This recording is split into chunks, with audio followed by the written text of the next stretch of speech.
예수님의 부활은 영으로서의 부활이 아닙니다. 완전한 영혼과 육체를 가진 완전한 몸으로서의 부활입니다. 그래서 본문에 보시면 부활하신 몸으로 제자들과 식사도 하시고 또 대화도 하셨습니다. 오늘 본문은 부활하신 예수님께서 갈릴리 바닷가에 오셔서 밤새 고기를 잡으려고 노력하였으나 고기 한 마리도 잡지 못하고 있는 그 제자들에게 그물을 배 오른편에 던지라고 말씀하셨습니다. 그래서 제자들은 그 말을 듣고 그물을 배 오른편에 던지자 많은 고기를 잡게 된 마지막 표적을 행사하신 내용입니다. 오늘 본문의 내용과 비슷한 말씀이 누가복음 5장 1절에서 11절에 기록되어 있는데 그 누가복음 5장과 오늘 본문의 사건은 비슷하지만 다른 사건입니다. 누가복음 5장의 사건은 예수님의 공생의 기간 중에 행사하셨던 표적이고 오늘 본문의 내용은 예수님께서 부활하신 후에 세 번째로 제자들에게 오셔서 행사하신 마지막 표적입니다. 부활 후에 예수님은 제일 먼저 막달라 마리아에게 보이셨지만 제자들에게 처음으로 나타난 것은 주님 부활하신 주일날 저녁 도마가 없는 제자들만 모여있는 상태에서 예수께서 오셔서 너희에게 평강이 있을지어다 하고 말씀하셨고 두 번째는 도마가 참여하고 있는 상태에서 예수님께서 다시 두 번째로 나타나셔서 이제 도마에게 옆구리 창자국을 보여주시고 손에 못자국을 보여주시면서 여기에 한번 손을 넣어보라고 말씀하셨습니다. 그래서 도마가 신앙 고백을 하니까 보지 않고 믿는 자가 더 복이 있다고 말씀하셨고 오늘 본문에 이제 세 번째 나타나신 내용인데 세 번째 갈릴리 바닷가로 오셔서 이제 식사도 하시고 베드로에게 사명을 주시는 내용이 오늘 본문의 내용입니다. 베드로에게 사명을 주시는 본문을 우리가 오늘 공부하면서 우리도 주 예수님께서 주신 사명을 깨닫고 그 사명을 감당하리라고 고백하고 다짐하는 시간이 되기를 소망합니다. 오늘 본문을 통해서 우리가 깨달을 수 있는 교훈에 또 하나님의 뜻은 첫 번째로 하나님의 역사는 인간의 상식과 과학을 초월한다는 것입니다. 오늘 본문 요한복음 21장 1절에 보면 디베랴 바다가 나옵니다. 성경에 보면 이 디베랴 바다 또 갈릴리 바다를 중심으로 예수님은 공생애를 주로 활동하셨는데 오늘 본문에 나오는 1절에 나오는 디베랴 바다는 네 가지의 이름을 가지고 있습니다. 바로 본문에 나와 있는 디베랴 바다, 또 갈릴리 호수, 긴네렛 바다, 게네사렛 호수 이렇게 네 가지 이름을 가지고 있습니다. 그러니까 이 네 가지 모두가 다 갈릴리 바다를 말씀한다는 것을 상식적으로 기억해 놓으시면 여러분들이 성경 읽을 때 이해가 빠를 겁니다. 다시 한번 말씀드리면 디베랴 바다, 긴네렛 바다, 게네사렛 호수, 갈릴리 바다 이 네 가지가 다 똑같은 갈릴리 바다를 말씀한다는 것을 알고 계세요. 자, 그런데 이렇게 갈릴리 바닷가에 베드로와 다른 제자들이 그 고기를 잡으려고 열심히 그물을 던졌으나 고기 한 마리 잡지 못하고 있을 때에 부활하신 예수님이 그 바닷가에 오셔서 그물을 배 오른편에 던지라 이렇게 말씀하셨습니다. 그러자 베드로는 그 말에 순종해서 그물을 배 오른편에 던졌더니 고기를 많이 잡게 되었습니다.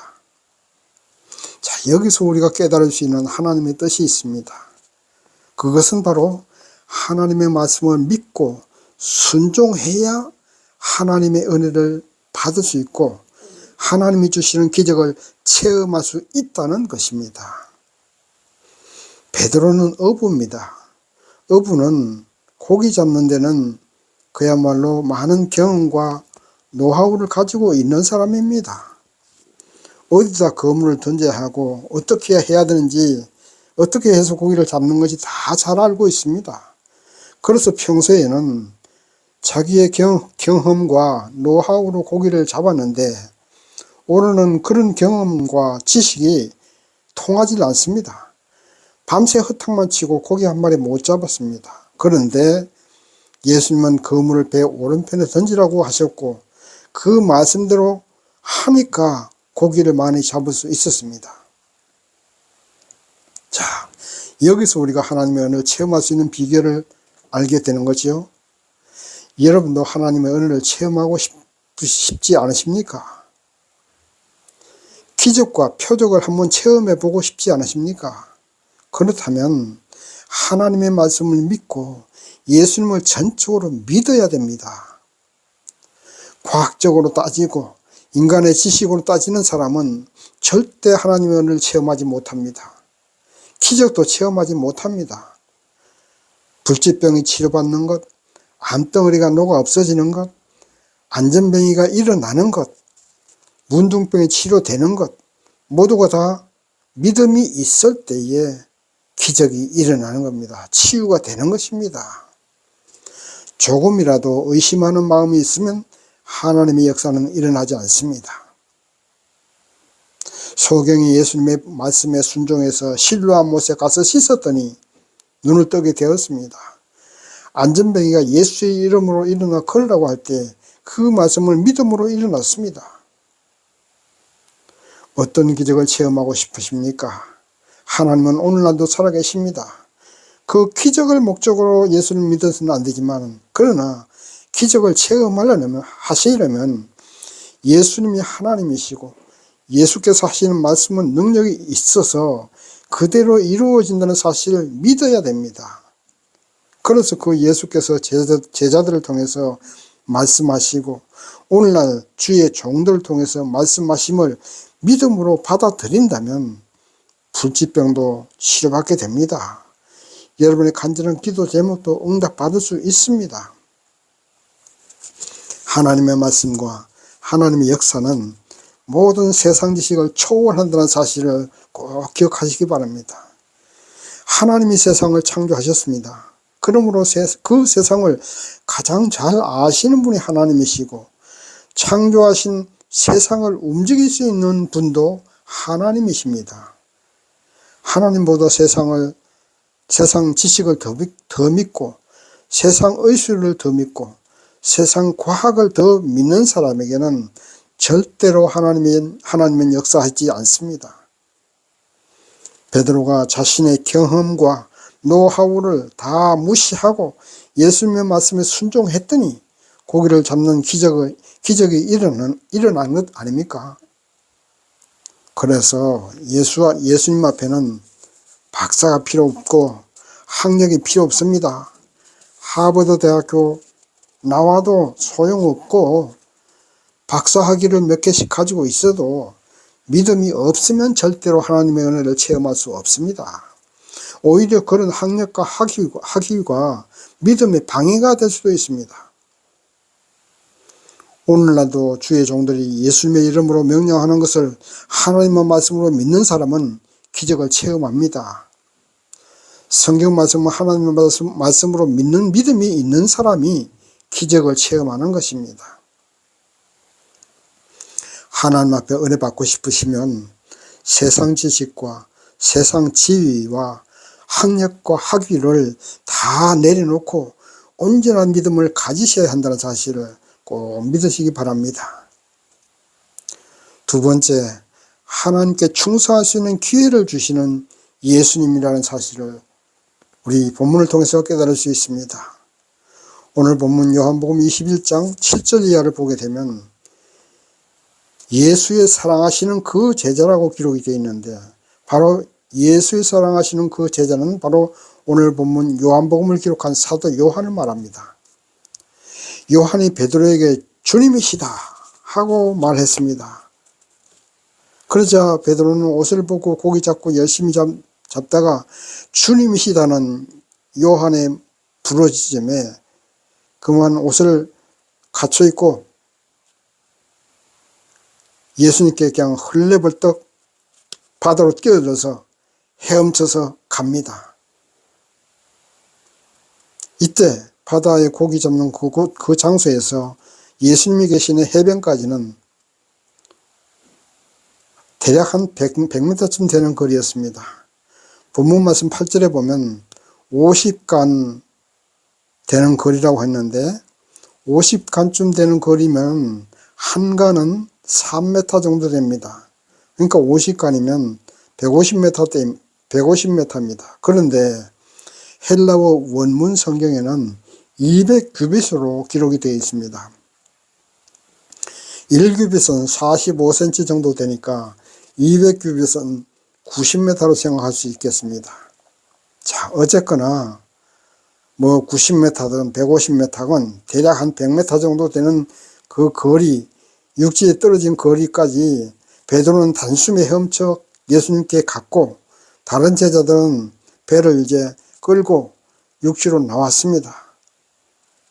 그러니까 이미 예수께서 이미 식사 준비를 다 해놓으셨습니다. 생선도 구워놨고 떡도 있습니다. 그런데 예수께서 제자들에게 말씀하십니다. 본문 10절 말씀 보시면 지금 잡은 생선을 가져오라 이렇게 말씀하십니다. 이미 떡도 있고 생선도 있지만 너희가 잡은 생선을 가져와서 나와 함께 식사하자는 말씀입니다. 보통 사람 같으면 얘들아 내가 다 생선 구워놓고 떡 구워놨으니까 와서 같이 먹자 이렇게 말씀하실 텐데 예수님은 너희가 잡은 생선을 가져와서 나와 함께 식사하자고 말씀하시는 겁니다. 이것은 제자들에게 헌신하고 충성하고 드릴 수 있는 기쁨을 주시는 예수님이심을 알 수 있습니다. 예수님이 뭐가 부족합니까? 세상이 다 예수님 것이고 무엇이든지 할 수 있는 분입니다. 돌로 떡을 만들 수도 있고 돌들로 하나님의 자녀가 되게도 할 수 있는 분입니다. 그런데 그 예수님께서 오늘 저와 여러분을 선택하셔서 주님의 자녀 삼아 주셨습니다. 예수님의 제자 삼아 주셨습니다. 그리고 우리가 주님께 찬양 드리고 헌금 드리고 충성할 수 있는 기회를 주셨습니다. 예수님이 돈이 없습니까? 온 천지가 예수님 것입니다. 예수님이 시간이 없습니까? 영원히 살아계시는 분이십니다. 그러나 그 예수께서 우리에게 시간을 드리고 헌금을 드리고 헌신하고 충성하고 기도할 수 있는 기회를 주시는 것입니다. 예수님과 함께 하나 되기 위해서입니다. 함께 기쁨을 나누기 위해서, 함께 성부 하나님께 예배 드리기 위해서 그런 기회를 주신 겁니다. 그래야만 우리가 구원받고 그래야 우리가 상급을 받을 수 있기 때문에 그런 기회를 주시는 예수님이십니다. 우리 인간의 인체는 다른 사람에게 사랑을 받고 선물을 받고 도움을 받을 때도 도파민이라는 물질이 배출돼서 행복을 느끼게 하지만 그것보다 남을 사랑해주고 남에게 도움을 주고 선물을 주고 어려운 사람을 도와줄 때 더 많은 도파민이 배출되어서 행복감을 더 크게 느낀다고 합니다. 그래서 예수님은 우리에게 충성할 것을 요구하시는 겁니다. 주님께 감사드릴 것을 요구하십니다. 기도하지 않아도 주님은 알아서 도우실 수 있지만 기도함으로 응답받는 그 기쁨을 주기 위해서, 맛보게 하기 위해서 기도할 것을 요구하시는 겁니다. 그러므로 우리는 즐겨 드려야 됩니다. 그 드림을 통해서 내가 행복해지고 드림을 통해서 더 많은 축복을 받을 수 있기 때문입니다. 드릴 수 있는 물질이 있음에 감사하고 드릴 수 있고 헌신할 수 있는 건강 주심을 감사해야 됩니다. 또 한 가지 우리가 기억해야 할 것은 없어도 있는 것처럼 믿고 드려야 된다는 것입니다. 없다고 생각하면 정말로 없고 가난합니다. 그러나 우리는 하나님의 자녀고 예수님의 자녀입니다.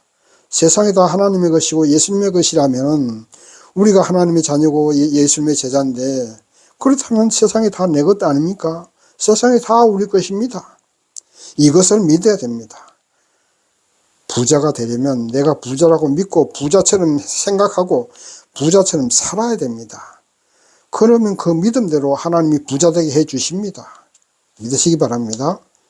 그러나 있으면서도 없는 것처럼 생각하고 실상은 부자이면서도 가난한 사람처럼 안달복달하면서 살아간다면 그 사람은 정말로 가난한 사람이 되는 것입니다.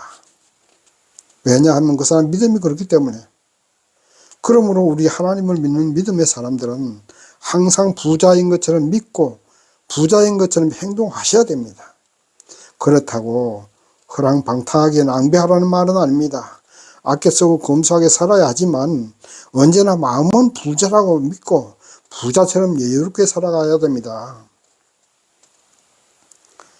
여러분, 냄비에 물을 담아서 빨리 끓기를 기다리고 옆에서 기다리고 있으면요, 그냥 아무 부담 없이 냄비에 물을 붓고 가스불에 올려놓는 것하고 어떤 것이 빨리 끓겠습니까? 부담 없이 올려놓는 것이 빨리 끓는다고 합니다. 옆에 기다리고 빨리 물 끓여라 하고 기다리고 안달복달 하고 있으면 더 안 끓는다고 그래요. 시간이 더 오래 걸린다고 합니다. 이건 과학적으로 실험해 본 겁니다. 결국 무슨 말입니까? 세상 만사 너무 안달하고 부담감을 가지고 하면 될 일도 안 되고 된다 해도 그만큼 늦어진다는 것입니다. 쫓기는 삶을 살지 마십시오. 여유를 가지고 하나님을 믿는 믿음으로 말로도 베풀고 시간으로도 베풀고 물질로도 도우면서 사십시오. 그리고 하나님께 충성하는 것도 그렇습니다. 하나님이 뭐가 부족합니까? 부족함이 없는 분이십니다. 그럼에도 우리를 자녀 삼아 주셔서 하나님께 충성하고 헌신하고 물질을 헌금해서 하나님께 은혜 받을 수 있는 기회를 주셨습니다. 이 얼마나 감사한 일입니까? 그러므로 오늘부터 감사와 기쁨으로 우리 주님께 충성하고 헌신하고 시간 드리고 물질 드리고 건강 드리십시오. 그리하면 그것이 씨앗이 되어서 30배, 60배, 100배의 축복으로 우리에게 돌아온다게 된다는 사실을 믿고 그런 은혜를 받으시기를 바랍니다. 세 번째, 오늘 본문을 통해서 깨달을 수 있는 하나님의 뜻은 남과 비교하지 말고 우리 각자의 사명대로 하나님께 충성해야 됩니다. 제자들이 잡은 생선과 예수님의 준비하신 떡을 함께 식사하시고 난 다음에 예수님은 베드로에게 물어보십니다. 베드로야, 네가 나를 사랑하냐? 하고 3번씩이나 물어보십니다. 그 베드로가 사랑한다고 고백하니까, 그렇다면 내 어린 양을 먹이고 내 양을 치고 내 양을 먹이라고 말씀하심으로 베드로에게 목회자의 길을 갈 것을 사명으로 주셨습니다. 그리고 그렇게 전도하고 목회자의 길을 가다가 결국 순교하게 될 것을 예언하셨습니다. 그러자 베드로가 예수님께 물어봅니다. 그렇다면 요한은 어떻게 되겠습니까? 하고 물어보자 예수님께서 말씀하십니다. 본문 말씀 22절 보시겠습니다. 예수께서 가라사대 내가 올 때까지 그를 머물게 하고자 할지라도 네게 무슨 상관이냐? 너는 나를 따르라 하시니라. 아멘. 다시 말씀드리면 요한을 오래 살도록 하는 것, 너에게 목회자의 사명을 주는 것 모두가 다 예수님의 뜻이다 이 말입니다. 그러니 요한은 어떻게 될 것인가를 궁금해하지 말고 너는 너의 사명을 감당하라는 말씀이에요. 우리 사람은요 항상 남과 비교하기 때문에 불행해지고 시기하고 질투하고 자기 스스로 불행의 구렁텅이에 빠집니다. 내 친구는 외제차 끌고 다니는 것을 보고서 자신이 타고 다니는 국산차 불만 가집니다.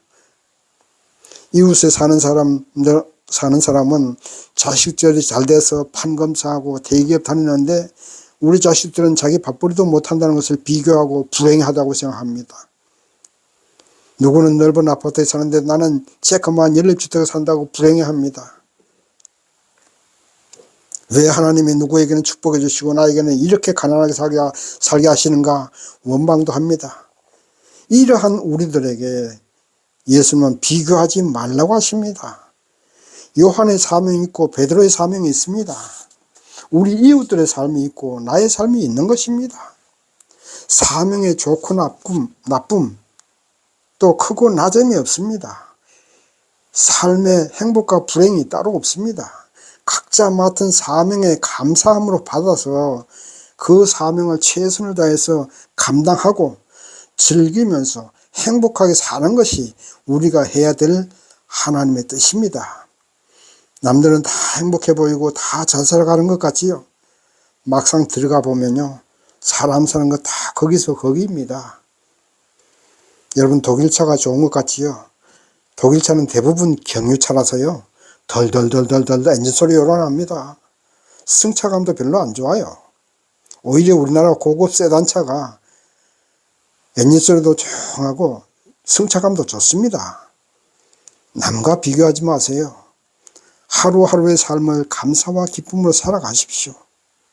내가 맡은 사명이 청소부고 이웃 사람은 대통령이라 해도 부러워 마세요. 대통령보다 청소부가 더 행복할 수 있습니다. 주의 종인 목사 사명을 부러워하지 마세요. 목사님보다 평신도가 하나님께 상급받기가 더 쉽습니다. 비교하면 불행해집니다. 남의 떡이 커 보인다고 남의 것을 보지 마십시오. 인생에서 내일은 없습니다. 오늘 하루의 삶을 감사와 기쁨으로 사시고 하나님이 나에게 주신 재능이 무엇이든지 그 재능으로 하나님을 기쁘시게 하고 세상의 빛을 비추면서 하루하루 행복하게 살면 되는 겁니다.